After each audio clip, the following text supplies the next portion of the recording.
Am I more than you bargained for? Cool. Been 200 years since the bombs all blew. I think it's one of those kind of like old timey things where like our parents were just crazy about Jello molds, man. I don't know. There's the invention of Tupperware or the sales model Tupperware, or maybe it was, or the power of these recipes that you get in Good Housekeeping, and some of that shit is just vile. It's like, oh, take onions and sausages and peppers and mix them up with lime green Jello and what? No, which is the worst Jello.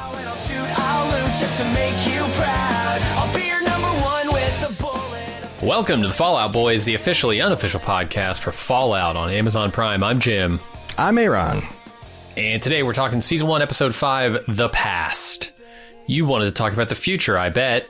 Too bad. We're talking about the past. Oh, man. Which is the future? I don't know. This is a good name. Just like the first episode of the series is named The End.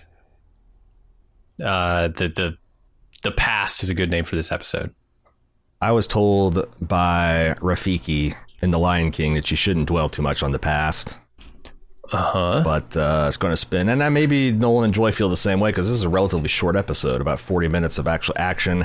It's one of the things I really love about, I guess, as the golden age either regresses or matures. I noticed that about Severance, too, is that episodes are exactly as long as they need to be to tell the plot that they need to tell and to end at a very satisfying or exciting or mysterious point. And there's no fat on the bones. Like, you know, I love it. An episode can be 65 minutes or 40 minutes or however it needs to be. And I think it typifies that, and that it's a smaller scale story.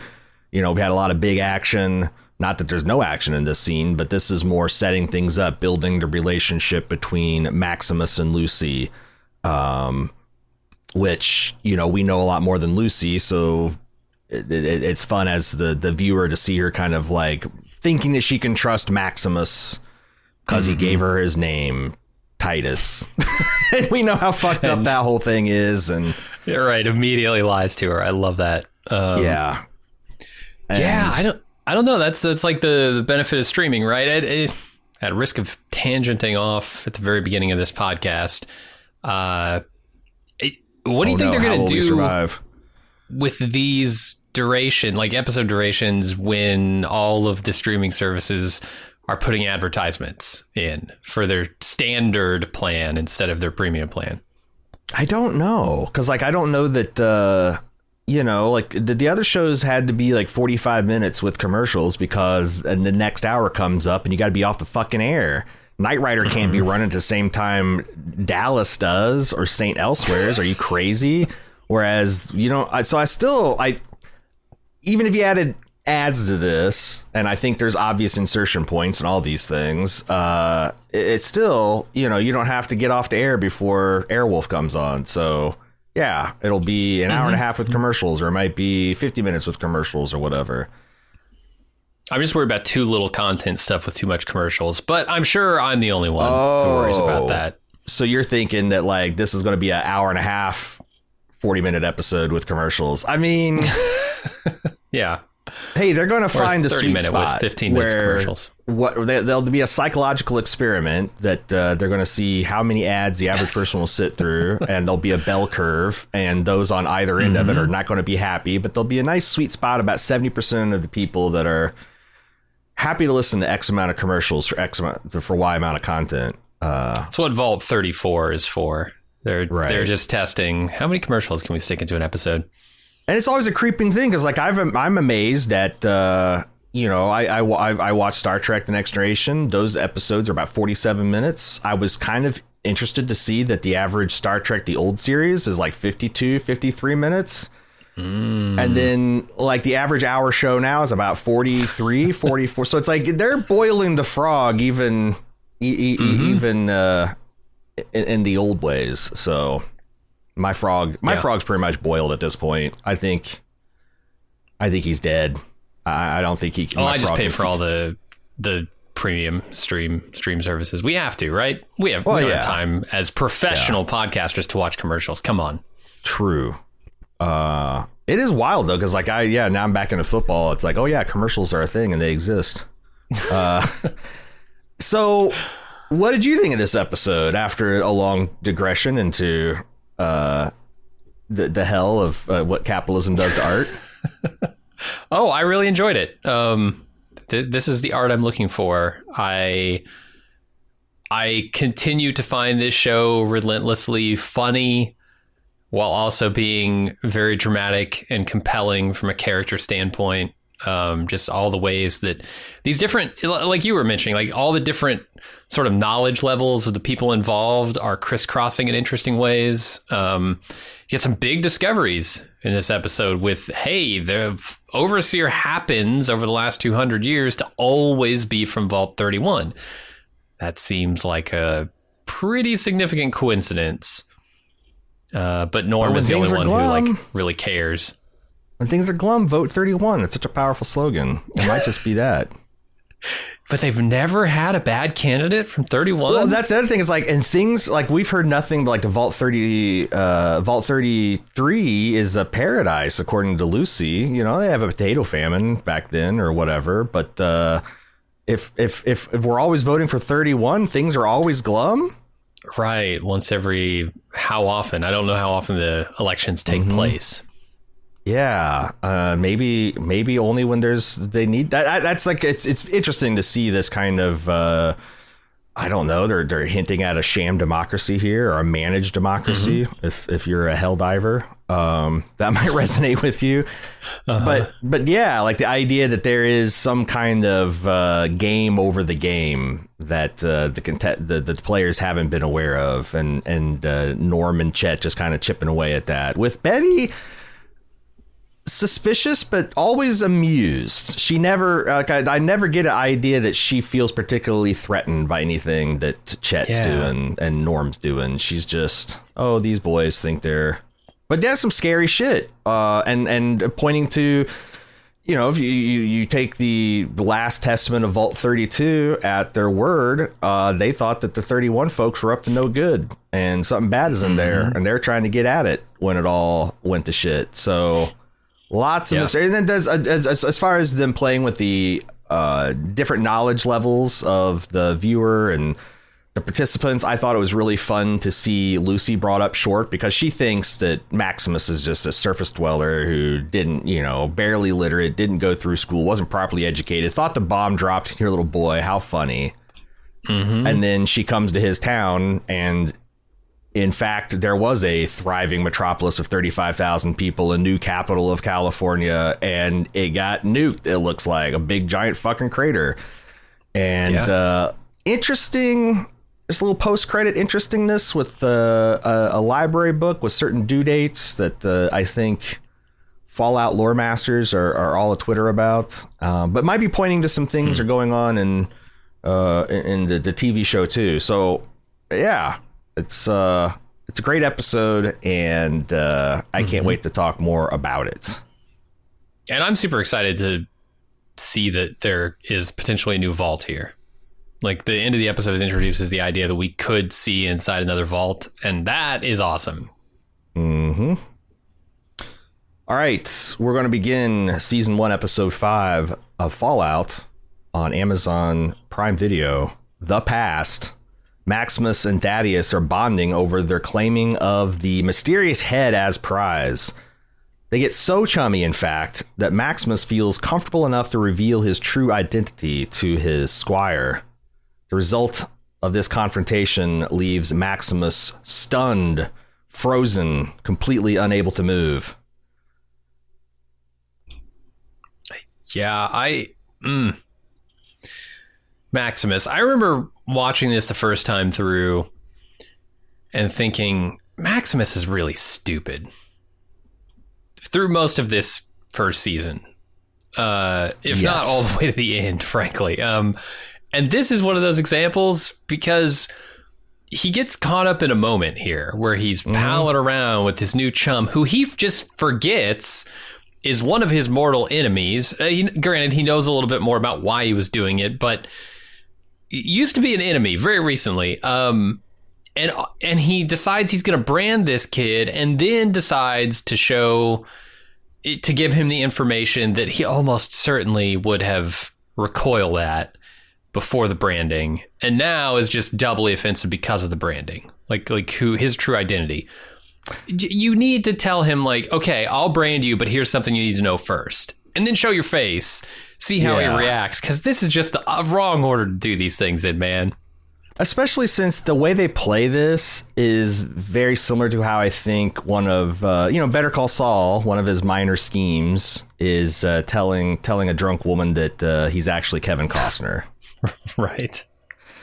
I imagine the women, when they find out he's not Kevin, in the morning he's not Kevin Costner, there is I don't know, there's all kinds of things you could call that that kind of lying to get people into bed. But like the way they played it is exactly like that, where it's like two drunk kids fooling around and let's do it now. It's late, I'm tired. No, come on, let's do it. Okay, fine, yeah, let's do it. And then Thaddeus, I can't believe I let you brand me. That's like the morning after, when he's not Kevin Costner, he's not Knight Titus. Yeah. But you can see that, like, this is, but the thing is Maximus is a kid. He's he's poorly educated. Yeah, educated wrong kid too. So yeah, he's stupid, and he's gets in his feeling and reads the moment wrong. But like, I guess, with them, they kind of bonded with the fact that the brother kind of sucks, and this is kind of, you got to do what you got to do to get by, and no hard feelings, and he just royally miscalculated what a big bugaboo it is to kill a knight, I guess, in the Brotherhood. Yeah, I guess I don't give him the benefit of the doubt, because he's stupid, and he's also dishonest, and sometimes mean-spirited. And so, like, and I know all of that stuff is just part of, like you said, his poor education, and he's being intentionally brought up like this. Yeah. But man, it's hard for me to look past that and say, he'd probably be an all right guy if, outside of that. Yeah. But I don't know. We got a lot of season, or we're into the second half of the season. We'll see where his character develops. I did like the idea that Thaddeus is no idiot either. Sure. That he grabs this key, and he's also pretty brave, a lot more so than I think Maximus was in his first squire duty. We already saw that. Like, he was actively participating in combat and volunteering to go into the danger first, and everything that kind of Maximus wasn't. But it catches up to him, because he's a true believer, and he does. It's one of those things where it's like, well, how's they ever going to catch up to this? Well, we'll eventually find out that Lucy's going to come by, and she's got a tracker, and it turns out Thaddeus had like a 2.5 ton size 20 just destroy his lower foot assembly. So he's going to be with a mild limp, to put it slight. But it's also like, this is the most horrific. I remember, all of the first times I got exposed to first particular horror thoughts, and there's this one, Edgar Allan Poe, The Cask of Amontillado, I think it is, where a guy bricks up another guy while he's drunk, and like the horror of, like, coming to your senses, and you're just in this enclosed dark area and there's no way out. It's times 10 when you're locked in this fucking suit, man. Like, I felt the horror of not being able to itch your nose, not being able to move. You get a strain or a pull in your muscle, and there's nothing you can. You're just stuck there, and he's sweating, and the air's getting stale, and he's huffing his own farts. It's buried alive, only worse, because you're exposed to the elements. I guess it's like being staked out in the desert. Sure. Naked. Yeah. I get the feeling that those rad roaches would probably do some bodily harm to him. Well, that's the thing. Like, I don't think the rad roaches can, like, chomp through his armor, but like any armor, it's got its under the armpits. Any place where a person's got to move, you can't have impenetrable armor, and that's what the idea is. Like, those rad roaches have all day. That they're just going to nibble until they find this soft seal, or until they find a rebreather that you need to keep your in, and it was going to be all over. But I think it's crazy that the fail state of those suits is to completely imprison their occupant. Like, if you don't charge, that's like if you didn't charge your phone, it would explode. That's crazy. That can't happen, right? If you discharge a lipo deep enough, like I don't think it's crazy, because there's a lot of shit that doesn't make sense for military equipment, because like those things are always designed to not be used by a single person. It's like, is it a design flaw that a howitzer can't be manned by one person? Or is it like, well, yeah. No, but the howitzer doesn't trap you in it and kill you if you don't have a second person. And the squires are so squishy in this. Like they almost feel expendable to me and designed to be killed and chewed up and then replaced. Sure. Yeah. To me, like the fail state of this thing should be if the battery is pulled, there's a capacitor or something that just opens the suit. Yeah. Because if your battery's pulled, you're screwed anyway, right? Like. But a squire would know, even if there was a fail-safe, there's probably always a way to disable a fail-safe, and he's got the official key. I don't know. I bought it. Yeah, I don't know. There's a lot of stuff like that that's just weird in design, where you have to think about like what happens if, right, and not have it kill the person operating it if it fails. Right. It's like ejector seats on helicopters. What do you want to do here? You want to You want to synchronize an ejection with a machine that's failing anyway? Do you want to go like the Russians do and just blow the rotors and who cares where it falls? And it's or it's like an ejector seat. If the helicopter tank whatever loses power, it ejects. Like as its default fail state. That's crazy. Right. That's insane. Fail safe. But I guess failing safe in war, like I'm like, I always like, that's the ultimate, where man's always put a little bit of like expediency over survivability, because war is not safe. War society should fail safe. It shouldn't go to war when everything breaks down. But here we are. Right. Here we are. Let's get to the scene, because we kind of talked around it. But yeah, Dawn breaks, finding Maximus still in his armor, weak, sweaty, stale. The rad roaches begin prowling around his armor looking for a way in, but Lucy fortunately happens past and is able to free him before succumbing to rad sickness herself. And it's one of those things where she realizes that she can't, from her recent experience, there's no one that you can trust up here. But also, she's potentially dying of this radiation poison. Maximus has the cure. She can let him out. Like she has to trust. There's no choice. Yeah. And that trust is rewarded, which she takes way too far in the other direction. But and the first thing he does is lie to her about his identity, which I really like. I know. And you can see him thinking that too. And also, like, this is another, the gift of the way they introduce Lucy is that she is kind of like a know-it-all. She's a Hermione Granger of the Vault. She, of course, has studied on the T-60 armor. She even knows about the tempered lining. And she's like everybody does. Yeah. Well, keep it in mind. Yeah. Keep it in mind. But she's just so overtaken with like how cool this is that she's about to pass out from radiation sickness before. I thought that was cute. And also, Lucy still,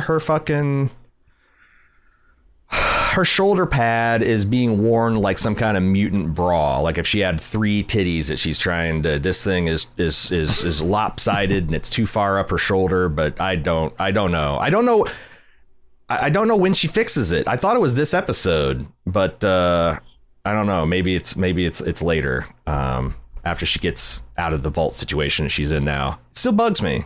Why you got this cool piece of armor, and is it like a plot point that she's wearing it wrong? Because she's naive, but she knows the ins and outs of a T-60 battle suit, and she can't get like a gladiator pauldron on. I don't know. It's going to be like when you see a character tuck a pocket Bible into their shirt pocket, their breast pocket. You know they're going to get shot there eventually. And that Bible is going to be the only thing that saves them. That's right. And presumably their faith. But, I had assumed through most of this show, and maybe the entire first season, the first time I saw it, that the mech suits that the Brotherhood was using were made by them. I didn't realize that they were actually pre-war tech too. They must be, right? Because Lucy's learning about them. She knows. And just and also, well, I can't. There's a couple of things that'll come to light, but also, we find out later in this episode that that's what their whole deal is. They use pre-war technology to find pre-war technology to keep people from possessing pre-war technology, which is insane and contradictory, but it's also how the Adeptus Mechanicus roll in Warhammer, so I'm very familiar with the concept.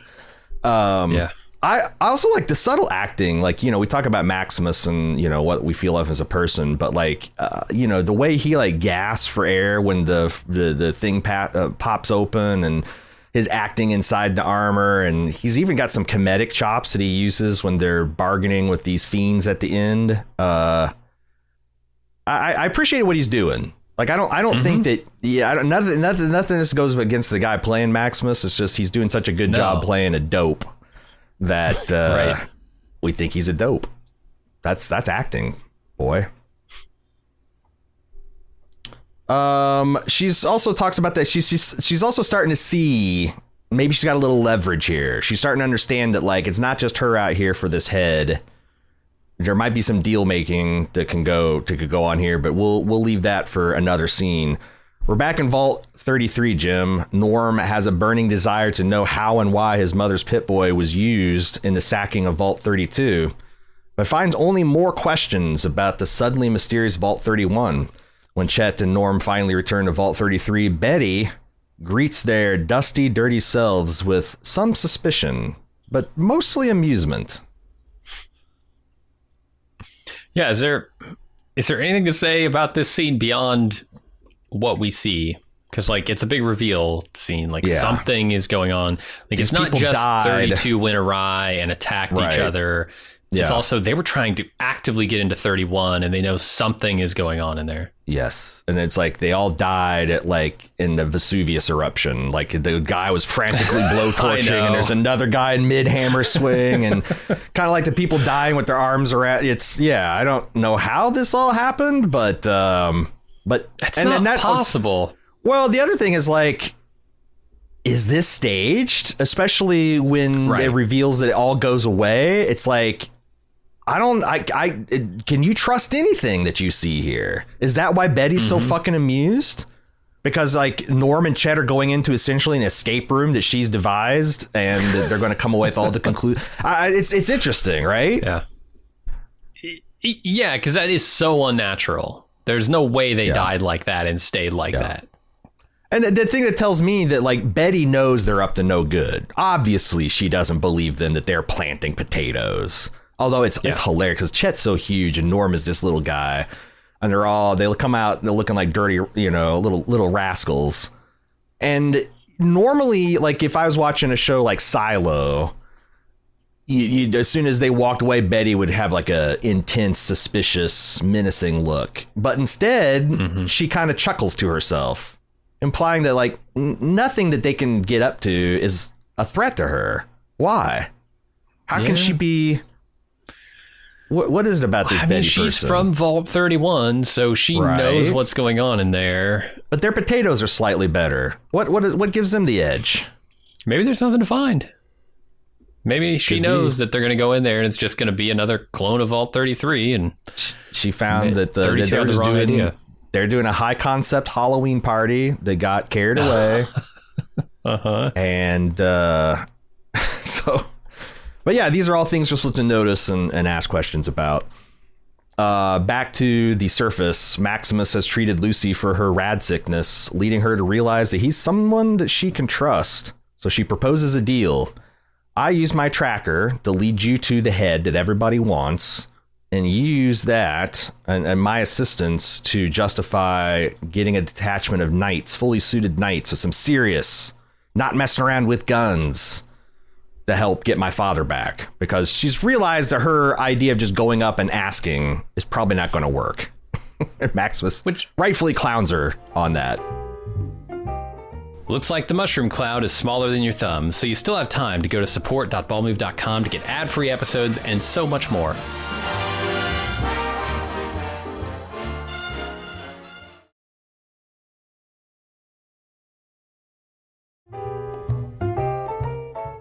You're back for more cousin stuff, aren't you? Welcome back to Fallout Boys. Yeah, for sure. But Maximus here also should say, look, this sounds like a great plan. I don't have the ability to grant you a battalion of knights to go assault wherever you're trying to assault. I can't get that for you. I'm sorry. When I get back, they're probably going to hang me. Right. But he can't even be that. But and I love it because like he just was that honest to Thaddeus. And look what happened. He's like, there's this meme of, you know, this like amorphous blob. It's in a box. It's like, you know, people say I should come out of my comfort zone. And, you know, the amoeba starts to come out the side of the box, and then like something comes, like a hammer comes and hits it, and then it comes back with a big smile. It's like, never again. Like, that's Maximus, right? He started to trust somebody that he thought would understand the situation, and now he's just trying to fake it till he makes it. And I think he's got this ironclad belief that if he can come up with the head, all will be forgiven. It's kind of his only way out if he wants to return.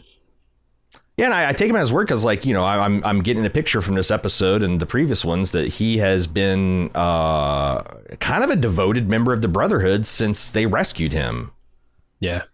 You know, that he's got this kind of hero worship, and maybe it's that's one of the reasons it's been tough for him, because, you know, he's introduced these guys in such a virtuous way, and then he finds out that they're not always virtuous, and that that's interesting too. And I'm wondering if we'll ever get that fleshed out a bit. Like, what, you know, we saw grown man, like 17, 18, 19-year-old Titus dealing with the Brotherhood. What was it like when he was like itty bitty 6-year-old Maximus, I should say? Yeah. Has he been picked on that entire time? Probably. Well, because like that's the other thing is like when Thaddeus is saying this new guy came and I got the chance to beat the shit out. Is he talking about like 10 years ago? He's got to be, yeah. But I don't think it's there's got to be something where maybe there's like the brother doesn't take in children, so he went to some kind of nun school. Like, is there a nun offshoot of the Brotherhood? You know, the Sisters of Metal, sure, the Sisters of Iron, orphanage. And his like, his whole thing is like, I can't wait till I'm 16 or I'm of age and I can join the Brotherhood. And then this is, I don't know. I want to find out. I want to find out more what shaped this thick-headed young man. But also, you know, he's starting to get the idea that maybe the vaults are not so bad. He was taught that there are monsters living in here. And Lucy's like, I'm from a place that the worst thing that can happen is someone forgets to say thank you. That's a pretty good place to live. And I love how the battle hymn of the Republic starts up as they're forging this deal. Which it's also nice because Lucy's information about the vaults is now out of date. Right. Because Norm's finding out a whole bunch of new stuff about the vaults. Right. So she doesn't even know where she came from anymore. So next we have a brief scene of Reg preparing to vote for the big election of him, Woody, and Betty for the future of Vault 33. And I feel like Betty's going to win in a landslide if Davy's confession and Reg's own voting pattern are anything to go by. Yeah. I mean, it's probably due to the fact that she's got unfettered access to the PA to do her own campaigning. Like, true. This doesn't seem like put up 10 and posters, balanced, equal coverage. She's just got the bully pulpit, you know? And she's been overseer before, you know? Yeah, that was interesting. Gotta go with a steady hand in times of crisis. Yeah, I don't know when these elections take place. So this episode shows like that there are or were, at least in the near future, there will have been 3 different overseers, because I think Steph we find out she's from Vault 31. And she's always had this weird demeanor about her. It seems like she's being prepped to become the new overseer if 31ers always win. Yeah. Right. And then you got Betty, who's already been the overseer, is now the overseer again. And then you have Hank, Lucy's father, who was the overseer when we started the series. I mean, is this a 4-year cycle? Are they just continuing you would call this a special election, right? Because Raiders ran off with your duly elected overseer. But I get because when Davey talks about I tried my hand at overseer once, lost to none other than Hank McClain. I feel like that there are some times that are like special circumstances, like a famine has happened or an overseer's died. And there's some that are, there would have to be contingencies for that. For sure. Yeah. But how long was Hank overseer? How long ago was Betty overseer? And is Betty forced to be an overseer again, kind of showing that this is off the rails from a conspiracy 31 standpoint? Because that's something they probably wouldn't do, make someone an overseer twice if they're pulling the strings. But, this Hank thing took them by surprise. They didn't know about the Raiders and Moldover and all that. So, yeah, I don't know. But I just love Davey, just doing everything Red's we got private ballots for a reason, and he's just so forthright and honest. Yep. So back on the surface, Lucy and Maximus are tracking to head together, and Lucy takes the chance to brush up on the last 200 years of history she's missed. Or really more like the last 10, or however long it was since the bombs fell again. Have the bombs fell more than twice? Republic. That's the thing. This is the bombshell of this episode is more than twice. Well, I mean, we know that the bombs dropped once in the past because we saw them happen 200 years ago. Through the ghoul's perspective. And then we know that the bombs dropped again on Shady Sands because Maximus said so. And we see the crater. Mm-hmm. If it's happened more than once, can it happen more than twice? Is this speaking of cycles, is this another cycle of I think when I see stuff like this, I go back to other things I've seen, like The Matrix, right? You think the Zion is the last bastion of human. Nope. Zion's actually just a pressure relief valve that the machines use to do these cycles of, the rounding error of humans that they can't get to grok with the whole Matrix program. So I'm thinking, is this something that Vault 30 is this connected to Vault 31? Intentional? Is there a cycle where they let civilization grow, they let them get a good start and then somebody nukes them to keep the Vault thing going? But why? What's the long game here? Right. That's the pertinent question that Lucy asks about this is, I've been learning that we're coming up to restart civilization and it happened already without me. What does that mean about my life, right? Yeah. And its utility. But Maximus rightly points out, it didn't work very well, so you might still have another shot. If it makes you feel better, you can still reclaim something because it obviously doesn't work. That was funny, and also there's a pleasure because Maximus doesn't take offense at her calling him naive and stupid, and because he's maybe, but just to her, and then she tries to cover it with you think a lot. I used to think funny stuff. I used to think that the sun in the sky, the projection was real. And I could feel the sun on my face. Right. And my mom made it real and all that. And then she comes up with where are we at with the earth being round or flat in the wasteland? But yeah, she is going to have this brutally judo flipped on her. She's going to find out she's the wretchedly naive one. And I also think she kind of likes lording it over Maximus because she has felt like the fish out of water doesn't know what's going on. And here's a surface dweller who doesn't even know his own fucking history. You think the bombs dropped in your childhood? No, come on, no. Right. Turns out they did, just a different set of bombs. Norm's got a mystery caught between his teeth. He can't let it go. So he does some snooping into the Intervault trade records. And it seems that everyone that transfers from Vault 31 vastly overrepresented in overseer roles. And Betty, who also comes from 31, just won a landslide election.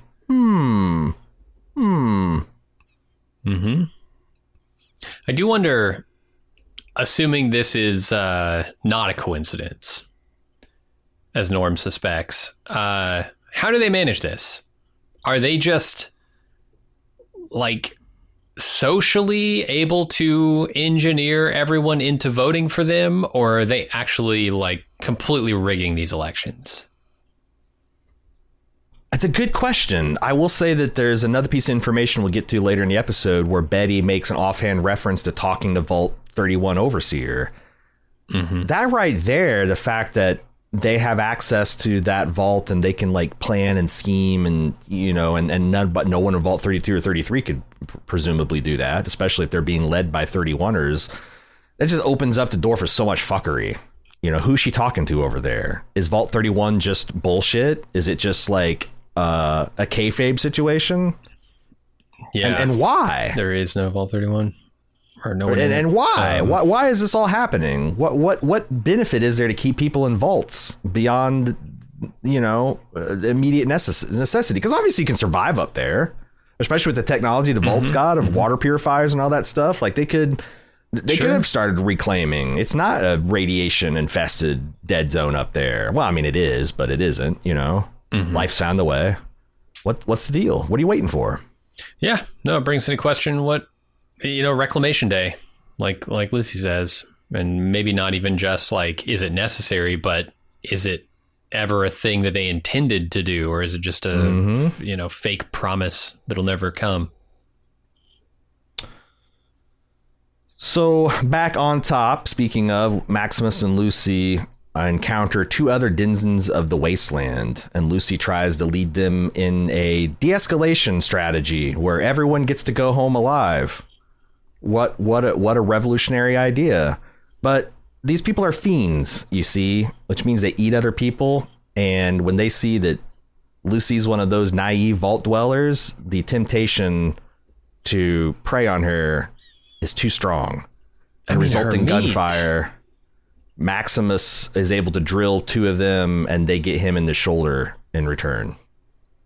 But he dismisses it. The tastiest morsel they've ever seen, right? Like, that's fresh meat, man. That's not irradiated. That's A1, pristine, near mint condition vault girl. What would you call it? Like she was near mint, but now she got her finger reattached, but it's kind of gross. Would you say that's like, is she back to being near mint? Is she back to being like new? Yeah, near mint, like new, I'd say. That's Okay. good collector status for her, yeah. If I were Maximus, I'd get her into an acid-free vinyl envelope and some low-acid cardboard to maintain what little value she has left. That's slowly going down. And so this is something I guess this is intended as an Easter egg. Apparently, we've talked about that. Jim and I, that's one of our colorblind spots in gaming, is we just never gotten into Fallout. It's funny, my son, he's 19, he's gotten way into Fallout 4. It's nice. Like his first big serious computer role-playing game that he's taken seriously, because, you know, as a kid, he played a bunch of these as a kid, but he just uses all the cheats to get max gold, max armor, max everything, and just, you know, gets bored within 30 minutes, and he's like playing it as a game now. So I'm getting some backhand lore for him. But apparently this lady looks a lot like a character called Cricket from Fallout 4. And this was an Easter egg that Michael Harvey, one of the makeup departments, kind of snuck into the show. So if that makes you, I don't know who this Cricket lady is. I don't know if she's rickety in an Always Sunny kind of way. But there you go, if you're a big gamer. This scene was comedy for me, and mostly because of Maximus, because he's playing the like, hey, we're not armed either, so I got a gun. It's like, they don't know that. And when she's like trying to tell them to hold up their hands, they're like, but we've already said we're unarmed. And he comes back just and we are too. Like, he's just angry and like standoffish about it. I thought that was super funny, this front he's trying to hold. Oh yeah, no, he's great in this scene. The thing I appreciate about it is, yet again, Lucy's approach to the wasteland is wrong. And the words of the ghoul keep ringing in my head here, you know, how much the wasteland is going to change her. Like, she's how many more, I guess, blows to her self-image and her imagined, civility of people in general can she withstand until she just has to become like another wasteland survivor? I don't know, because I was wondering that myself. It's like, if you find yourself, you're raised in an environment where you think people respect the rule of law and the system works, and like, how long would it take you to just be like, because it's so much better. It's cooperating is always better than betrayal and violence and strife. And it's self-evident, right? Mm-hmm. Surely, if you show people the better way, or you do the golden rule, it'll just work out, right? Like, when do you abandon that? Because it is so stupid to just shoot everybody that you meet, or try to take advantage of them. It's like, it's a crazy way to live. How long would it take you to? I mean, I'd probably be one of those people that got dead day one, because I'd be the. Oh yeah. Come on, we don't have that many bullets. We could probably trade, and then suddenly I'm getting ass jerky made of myself. Can you only make ass jerky out of ghouls, or can anything? Oh, I bet. Can you jerk any ass? That's shit jerky. That's like Slim Jim jerky. You're talking living, like a non-ghoul. That's premium. Like, you're right. It's like, there's a premium brand like Manigua. Have you seen that? It's like, it's got the big bowl on it. That's the premium jerky. Quite a bit. I bet my ass would make, first of all, a lot of it. I've got a big ass, healthy, well marbled, premium. Mm-hmm. You don't want to waste. You don't want to jerk. You don't want to teriyaki this. You want to maintain the beef. You want to maintain the flavor. You don't want to cover it up. Yeah, especially Lucy, right? Like we said, pristine meat. So you can make some good jerky out of her. Not a lot though. She doesn't have.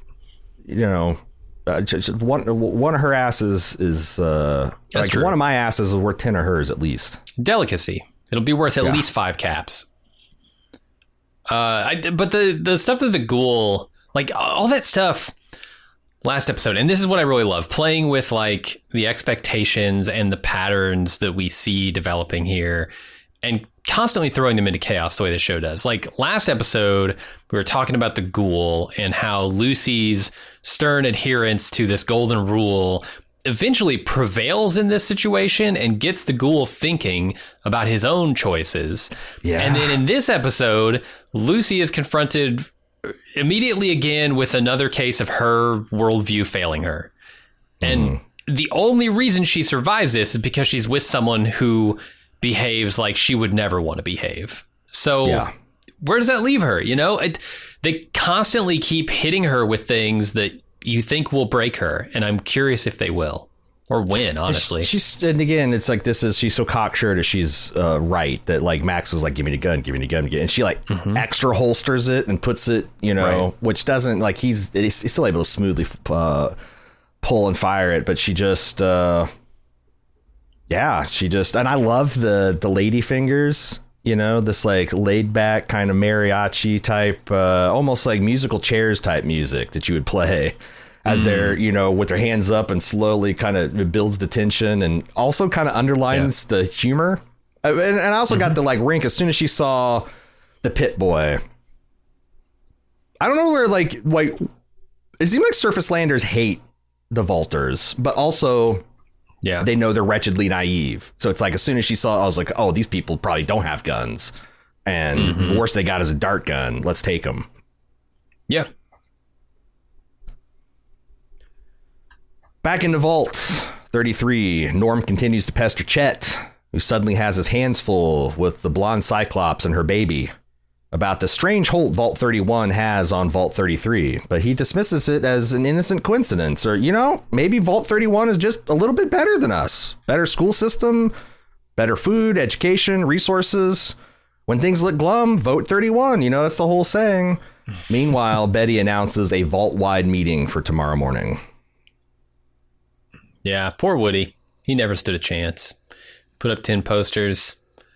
Games rigged against him. I mean, they didn't even show him during the voting process. No. This is the most damning thing. And still Davey, but you can, Dave, I bet he voted for Betty, and then Davey coming and confessing he didn't vote for him either, I thought was really funny. And also there's the callback to the battle hymn of the Republic, and it's like very stirring, like a earnest version when Lucy is up top forging a pact with the Brotherhood here. But down here, it's played very much like Ken Burns Civil War documentary style. Like it's very cornpone and, Americana and fake. But it's interesting because like, both instances, Lucy's making a deal with the person who's lying about his identity and who's committed murder and doing all this stuff. And, Woody's participating in a sham election. I just thought it's funny, though, that it's very much more howdy doody, the battle hymn down in the vault. They also introduce, the fact that Steph is a Vault 31er. I think this is the first time that and there's a little fear. Like Chet is, I don't think he doesn't believe what Norm's saying, but he doesn't want to believe because, this thing with the blonde is maybe something that he's enjoying, and maybe not the baby tending part of it, but she seems formidable. And I love that. There's like a chill when Norm asks her, say, hey, I used to talk to my dad about Vault 30. He didn't talk much about it. What was different about them and us? And she comes back with like, what did your dad say? That immediately kind of raised my, like, okay, that's a weird response to be like, I want to make sure my stories are straight with the other guy. And then she thinks and says, oh, I guess the mashed potatoes a little better. And he says, that's exactly what Dad said. Like, that's, I mean, yeah, he is now woken up in his Matrix pod, and he is being flushed down the sewer drain, and Morpheus and Nebuchadnezzar haven't fished him out yet, but he's feeling that, like, oh my God, everything in my life is a lie. Yeah. His body's feeling like a Jell-O cake. It's all wobbly, like he's never used it before. Another celebratory Jell-O cake. Yeah, what is it? Because Chet says that people in the vaults prefer Jell-O cake to apple pie, which I can't fathom. I think it's one of those kind of like old timey things where like our parents were just crazy about Jell-O molds, man. I don't know. There's the invention of Tupperware or the sales model Tupperware, or maybe it was, or the power of these recipes that you get in Good Housekeeping, and some of that shit is just vile. It's like, oh, take onions and sausages and peppers and mix them up with lime green Jell-O and what? No, which is the worst Jell-O. We all know. Like if I find a hot dog that is gelatinous, I'd say that's a bad hot dog. That's not good, man. It's not good. Yep. It did get me thinking with Chet being involved with Steph here and finding out Steph's from 31, most likely in that case being prepped to become overseer eventually.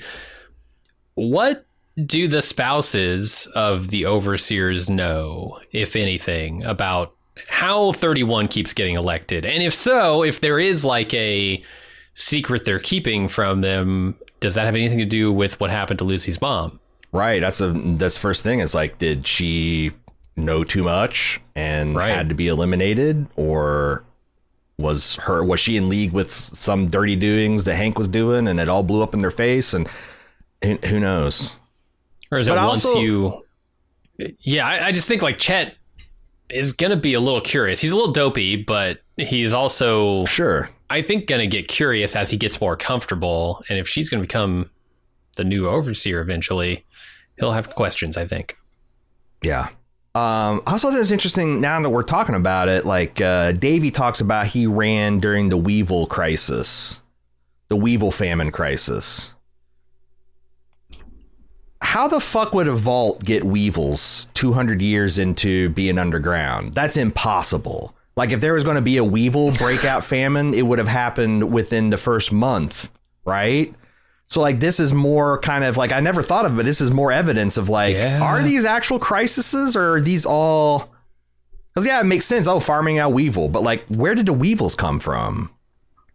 Mm-hmm.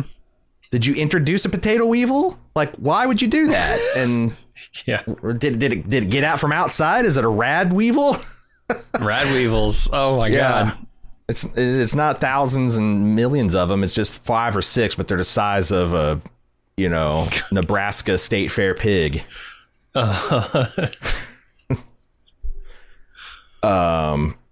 Yeah, but Norm's doing his food delivery thing as he gets this thing from Betty, calling a vault-wide meeting. Anything else, or should we move on to topside again? Yeah, let's keep going. Lucy and Max make it to Shady Sands, where Lucy's stunned to find it was the former capital city of a new California republic. Lucy has her worldview shattered, but can't dwell on it for long because Maximus is near passing out from his wound. It's a little bit more than a flesh wound that he was insisting. She herds him towards a medical supply company, which ends up luring them into a trap. Oh boy. Seems like in a wasteland, you want to stay away from the medical facilities and the quickie marts. 7-Eleven. If there's a 7-Eleven, it's open in the apocalypse. It's not selling anything you want. Nope. A lot of good information here, though. We get to kind of see, what this flashback that we've been seeing with Maximus was all about. Really, we find out it was during the destruction of the of Shady Sands, which apparently it was quite sizable. Almost 35,000 people there. Established 100+ years ago. Yeah. Like 35,000 is especially for a post. I mean, we saw in Philly, which is kind of like a major establishment, and 35,000 people. My God. And the scale of it, like even the crater is huge, like a half-mile wide. Yeah. It was a happening burg. It was the capital city of a new republic. I love their seal here on the sign. You get the 2-headed bear, just like, the 1-headed bear on the California. I'm pretty sure it's only got 1 head on the California state flag. Yeah. It's a rad bear. Uh-huh. I wonder if is there symbologies, like one of the heads of the bears looking backwards to the past with a blind eye, and one of the bears is looking forward with eyes open, and he's holding twig and berries in one claw and arrows in the other. Yeah, what kind of? I want some flag. What is a vexologist? I want a vexologist to break down the vexologist. Yeah, apparently it's the study of flags. Really? Why vex? That vexes me. I don't know. You'd have to ask the Romans, because dollars to donuts, it's either them or the Greeks that have vexes attached to flags. But yeah, I think that's kind of cool too. That I bet it's also like, can you imagine the committee went on to it's like, we're New California Republic. What says New California Republic? Well, what about the old state flag? Too backwards looking. Well, what if we put 2 heads on the bear? By God, you've got something that says blasted radiation wasteland. Genius. Yeah. I just love the idea that in 500 more years, 1,000 more years, however long into the future, when the radiation is no longer a concern and this is a distant memory, the story of that flag is going to be so good. Why are there 2 heads on this bear? I don't understand. Right. Well, you see, Johnny. Back before we had 3-headed bears, their genetic damage wasn't so bad, so they only had 2. Right. It's not weird they had 2. It's weird that they didn't have 3. Uh-huh. And we see this, this now we know that he actually was a citizen of the Shady Sands, and implying that, he was in that's essentially growing up in New York City. We've kind of seen him as a country bumpkin idiot, but, he probably doesn't remember much of it, but he had a pretty normal surface dweller upbringing until the bombs fell. And where did the bombs come from? Who launched the bombs? Is there a nation state that still has silos? I'll ask so many questions. Or, people have fusion reactors that are being used. Did they get bombed, or was this a fusion reactor gone wrong? I think they got bombed by the New York Republic. That's what I think. New York. Yeah. The East versus West Coast would be on a whole other level in the apocalypse. Oh, yeah. Let me point this out. Maximus is stupid by and large, but one thing he says that I think rings exceptionally true is when he says, everyone wants to save the world, they just disagree on how.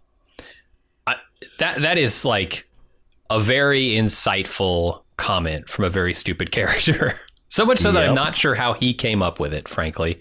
It feels like the writers put it in his mouth. Yeah. From the mouth of idiots sometimes. Yeah, that's true. But yeah, and there's like, also I noticed like this, it really stood out because this whole series is very warm coded in terms of its color correction. And when they're looking at this Hawthorne medical lab, it's very blue. They really drug it through the blue filter. And, a lot of things you notice right away. This place looks abandoned, but the lights are still on, kinda. Mm-hmm. Computer terminals are still flickering. And Maximus is clocking all this. Like, this is weird. Like, also, if in the apocalypse, if there is a building, 200 years into the apocalypse, if there's a building I guarantee doesn't have a med kit in it, it's any facility labeled as a medical place, because those are going to be turned through with you're going to find one in some crashed Jeep out in a desert dune, or you're going to find one in a downed helicopter, or you're going to find one in someone's RV that got rolled over in a road. You're going to find it in a medical facility. Mm-hmm. That's the first place people are going to look for medical supplies. You're going to miss something that 200 years of human ingenuity missed? I don't think so. But I also like the fact that the medical supplies door is just a label. It's just a sticker. I've seen this show. I've seen this episode probably 5 or 6 times now. And it was on the literal last one that I noticed that like, oh, that's not even, there's nothing in, but it's just a sticker. It's just a false perspective sticker. And there's also like, this is a sophisticated trap. There's like a klaxon that goes off. There's a decontamination thing. And yeah, more on that later. Betty, presumably at 10 o'clock in the morning sharp, leads the members of Vault 33 to visit Vault 32 and propose a resettlement plan. Norm is completely stunned that in less than a day, somehow all the horror and gore and grime from Vault 32 has been cleaned up and sanitized. He gets the courage to ask Betty what happened to his mom's Pip-Boy, and she mentioned that it was buried with her. And she knows because her and Norm's dad, Hank, are the ones that buried her. Straight from the horse's mouth. Then how was it used to open the vault? He knows that she's lying here about something, but not exactly what. I wonder where they bury people in the vault. Because like that, is that going to lead to, that's what I first thought. I was like, okay, do they go topside? Is there a special ceremony where they go topside to bury people? They bury people in the vault? Like, why would you do that? You think you'd have some kind of reclamation process. But if she's buried in the vault, and Pip-Boy, that opens up a chain of custody problem, because, well, I guess maybe are they pointing a finger at either Betty or Hank? Because if only I guess you got to ask us, like, is she telling the truth? If she is telling the truth, does that mean that only her and Hank could have dug up the Pip-Boy and used it? But I'm also saying, like, well, maybe that this all could just be bullshit, and this is all very coded to Betty is just kind of telling Norm a tall tale. Yeah, that's what I'm getting from it. I have to imagine, like, their recycling of bodies process is just burying them in the cornfields or wheat fields or wherever. Yeah. Right? Yeah. But why would you do that? That's where your tillable, arable land, you're going to bury a Pip-Boy in there? Oh, yeah, to put the Pip-Boy in there is crazy. You wouldn't. Yeah, like if it's just a naked body that you're using for compost, sure, but right. Oh, also, why would they bury a Pip-Boy? Like, those are probably extremely valuable. Just reprogram it and give it to the next person. Yeah, how many extras do you got? You got to have future generations. Why would you bury that's yeah, I never thought about that, but that would be weird too. Yeah. And also, it's impossible that Betty alone could have cleaned up the devastation that we saw. And like, some of it's hastily, it's just like fresh coat of paint. But that implies that Betty's got accomplices. Are they accomplices in Vault 33? Are they accomplices in Vault 31? I don't know.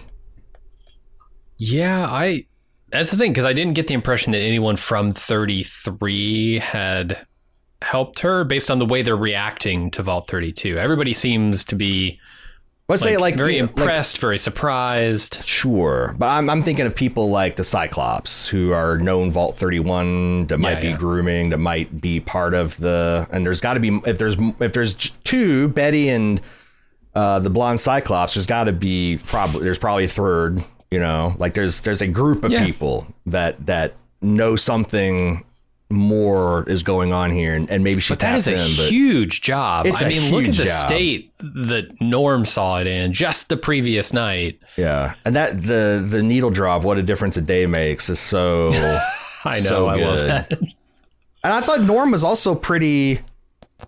Again, Betty doesn't take this as an obvious threat or as anything, but I thought he's pretty brave to essentially call her out. It's like, wow, you did a really amazing job cleaning the place up. Yeah. And like, it makes sense if she's like answering it as if like, oh, well, it was just obviously a mess. I didn't know how bad a mess it was, but it's a mess. You cleaned it up. But like, she knows if you remember the comments about the potato planting, she knows that this is bullshit, that they went in there and saw this. Mm-hmm. So interesting game she's playing here. Yeah.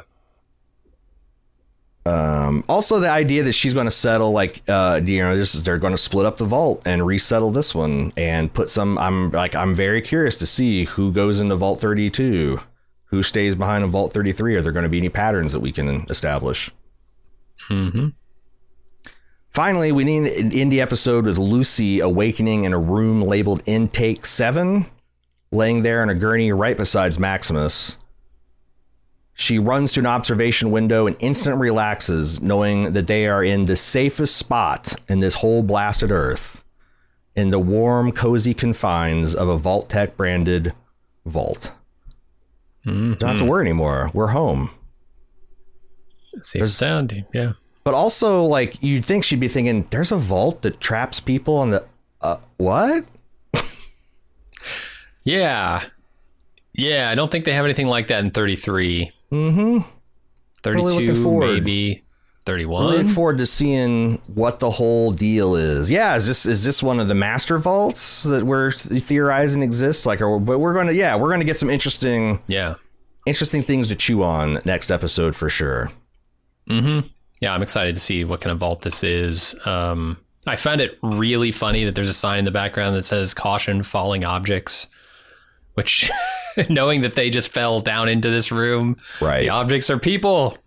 Yeah, and like there's an idea of like someone's like they're like cleaning up and they're just trying to get them onto gurneys and they just get several sacks of potatoes worth of people dropped on them. You gotta keep your head in a swivel when you're in Reclamation Room 7 or Intake Room 7.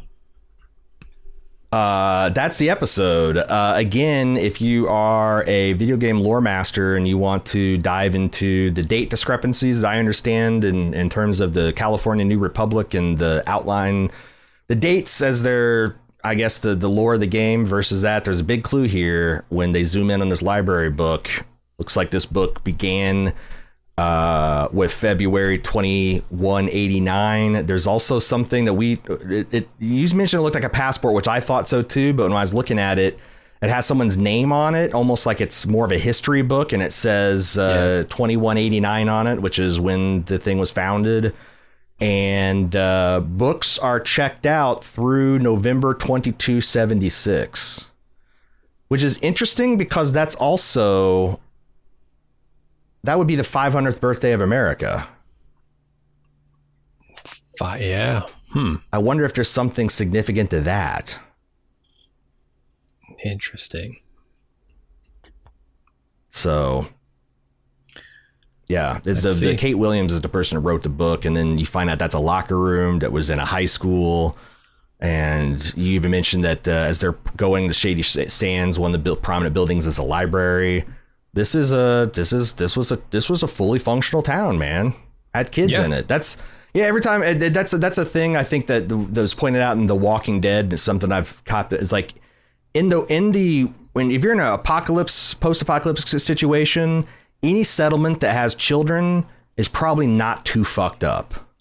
If you see kids, see like 2-year-olds running around in a settlement, they're probably not eating people and worshiping the devil there, because that stuff is inimical to little kids running around. So Shady Sands probably a pretty nice place before it got atomized. Yeah, maybe we'll see some flashbacks to it. That'd be cool. Yeah. Time for an ad break. You've got 2 choices to avoid them. Vault Text Plan D, or go to support.baldmove.com to get an ad-free episode.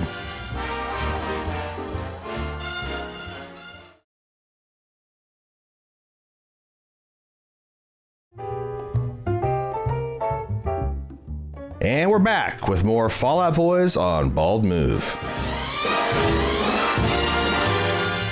So that's going to do it for the meat of this episode, but we still have our fabulous spoilery feedback section. Fallout@baldmove.com is how you contribute to that. But also, before you take off, want to tell you about the club, support.baldmove.com. You can go there. Number one, you can help us keep making podcasts, which presumably you're for. 2, you can get a lot of good, awesome things for yourself. First run movie reviews. We're recently or about to take a look at Running Man and Predator Badlands. We have live movie watches with our club members once a month. We just, for Halloween, on Halloween night, we did The Witch, Robert Eggers' The Witch. Very spooky, good time. We got lunch every week. A lot of club members say it's the highlight of their week. Check out all the cool stuff you can get by joining the club, support.baldmove.com. Fallout@baldmove.com is how you give us feedback. And before we get to any feedback that we might have got this week, Jim, I want to do what we've been doing, which is kind of have a little powwow with ourselves, a little veterans watch, things that we picked up. I've got like 3 things. Mm-hmm. Is there anything that you want to talk about? Maybe we can take turns. Yeah. I especially liked Maximus's line about people say that there are monsters in the vault. And then the question by the end of the season becomes, is that true? Right. You know? In like not a superstitious way, but in a literal way, you know. That jumped out to me too. As soon as he said, well, the monsters live there. That's what people say. Yeah. And we find out like what they're actually up to in the vault. Like what the vaults are and the nature of them. And then her father, like Lucy's father, Hank. Yeah. You have to question, are these people monsters? And would we be better off without Reclamation Day? Right. And it's like you want to hold out the hope that maybe, you know, Hank's got like, if you heard him out, maybe it would make sense. But we see him pre-apocalypse and he's a chode. I don't think he's got less chode-like in the apocalypse, right? So yeah, all kinds of flashing alarm bells about that guy.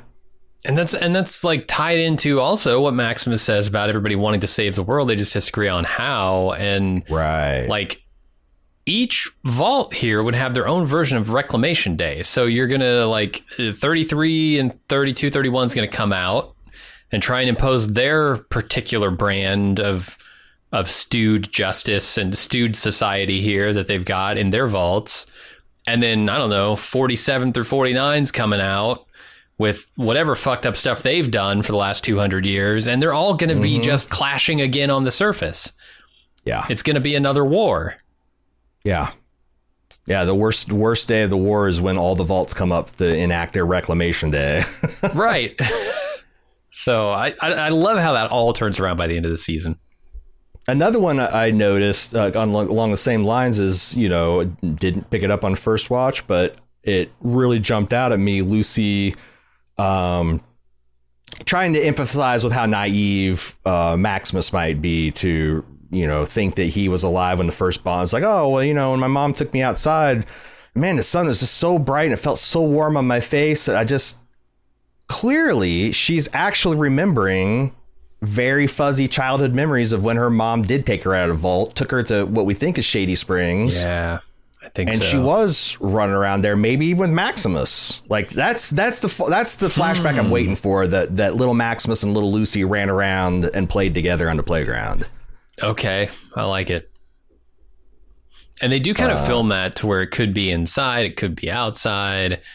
They really convey the heat of that quote unquote lamp. And also it's you just like, oh, as my mom made it. It's you've heard that a million times about like, oh, you know, looking back, our Christmases weren't anything special, but my mom really tried to make it. And we've heard that so much that it's like you don't even it wasn't even on my radar to look for a hidden meaning. Right. But yeah, that kind of stuff just jumps out. And again, there's a lot to dig into with the dates on that library card. The thing that I was most interested in, because people were like, you know, trying to match up these dates and how they do or do not match up with the plot of the various Fallout games. And I don't care. I don't care if they violate the canon of the video games, as long as they tell a story internally that's consistent and that makes a lot of sense. But some of the stuff, when I was looking through these retrospective threads and people are piecing together, there was something interesting about if you look at, you know, what Lucy says about her age when she's having these experiences, and you think about, you know, the fact that she's a teacher and the fact that she's marrying age and maybe you've looked around long enough to be approved for an extra vault marriage, you know, and her likely age of being, you know, early 20s to mid 20s, like 24, 25. Her mom taking her to Shady Sands roughly corresponds to the famine that she was talking to Maximus about her, or no, I guess the ghoul, about her dad surviving that. And, you know, her mom disappears about the same time. It gives a lot more weight to these weevil famines are just engineered things for when the overseers have to like hit the panic button and take direct action.